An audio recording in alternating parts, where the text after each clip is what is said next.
Welcome দর্শক বন্ধুরা, আসসালামু আলাইকুম। আশা করি আপনারা সকলেই ভালো আছেন।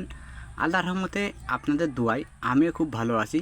খুবই অল্প বাজেটে দুইতলা ফাউন্ডেশনের বিম ঢালাই কিভাবে করা হয়, আমাদের পুরো ভিডিওটা শুরু থেকে শেষ পর্যন্ত দেখলেই বুঝতে পারবেন। আমরা এখানে যে দুইতলা ফাউন্ডেশন দিয়ে দুইতলা ফাউন্ডেশনে যে বিমের কাজগুলো করতেছি আপনারা একটু খেয়াল করে দেখেন। দর্শক, এখানে যে বিমটা করা হচ্ছে খুবই সুন্দর করে আমরা কিন্তু বিল্ডিংয়ের চতুর্থ সাইডে কিন্তু 5 ইঞ্চি গাঁথনি করে নিয়েছি এবং মাঝখানে বিমের নিচে কোনো গাঁথনি নেই। এখানে কিন্তু অনেক বড় একটা খরচ বেঁচে গেছে। দর্শক, আমরা বিমটা করতেছি 10 ইঞ্চি বাই 12 ইঞ্চি। এই 10 ইঞ্চি বাই 12 ইঞ্চি বিম দিয়ে যদি আপনার বিল্ডিংয়ের ফাউন্ডেশনটা করেন তাহলে কিন্তু আপনার বিল্ডিংয়ের ফাউন্ডেশনটা অনেক মজবুত হবে। আর আমরা কলমে ইউজ করেছি মাঝখানে যেগুলো কলম আছে সেগুলো ইউজ করেছি আমরা 6টা করে 16 মিলি রড। আর চতুর্থ সাইডে যে কলমগুলো আছে সেখানে ইউজ করেছি আমরা 4টে করে 16 মিলি রড। এই মাঝের 6টা করে 16 মিলি রড কেন দিয়েছি?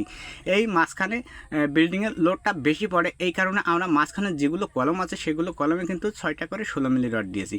আর চতুর্থ সাইডে আমরা 4টে করে 16 মিলি রড দিয়েছি, কারণ চতুর্থ সাইডে বিল্ডিংয়ের লোড 0 পয়েন্ট আসে, এই জন্য আমরা চতুর্থ সাইডে কিন্তু কলমের রডগুলো দিয়েছি 4টে করে। আর আমরা এখানে পরবর্তীতে আরও সামনের দিকে বাড়াতে পারবো, সেই ক্ষেত্রে আমরা কিন্তু অনেকটাই কাজ গুছিয়ে রেখেছি যে সম্পূর্ণটা অতি তাড়াতাড়ি যাতে কাজটা হতে পারে বাড়ানোর জন্য। আর এখানে যে কাজগুলো হচ্ছে আমরা সেই কাজগুলো খুবই পারফেক্টভাবে করতেছি। দর্শক, আপনারা দেখলেই কিন্তু বুঝতে পারবেন যে আমাদের এখানে যে বিমের কাজগুলো করতেছি আমরা এই বিমের কাজগুলো কিন্তু খুবই সুন্দর দক্ষতার সহিত আমরা কাজ করতেছি। আর একটা কথা, যে দক্ষ মিস্ত্রি দিয়ে যদি আপনার বাড়ির কাজ করান তাহলে কিন্তু আপনার বাড়ির কাজটা অনেক সুন্দর হবে। আর অযোগ্য মিস্ত্রি দিয়ে যদি কাজ করান তাহলে কিন্তু আপনার বাড়ির কাজটা তেমন হবে। এই জন্য আপনাদের আমরা বারবার করে বলি, রিকভারি করে, যে আপনারা বাড়ির বিল্ডিংয়ের কাজ করানোর সময় অবশ্যই একটা দক্ষ মিস্ত্রি দিয়ে কাজ করাবেন।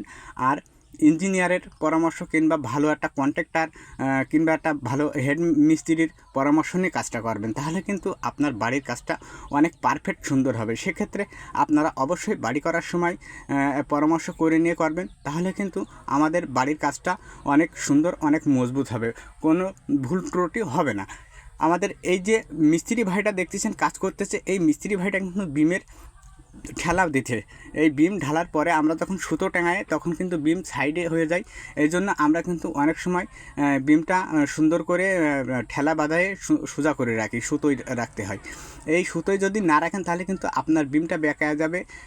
গাঁথনি করার সময় সবসময় গাঁথনি করার সময় সেই গাঁথনিটা পারফেক্ট হবে না। সেই জন্য আমরা যখন বিম ঢালা দেবো তখন অবশ্যই সুতো টাঙায় নিয়ে আমরা সেই বিমটা চেক দেবো, দিয়ে যেখানে আমাদের ঠেলা বাঁধানোর দরকার হবে সেখানে কিন্তু আমরা ঠেলা বাঁধাবো, আর যেখানে দরকার হবে না সেখানে কিন্তু আমরা ঠেলা বাঁধাবো না।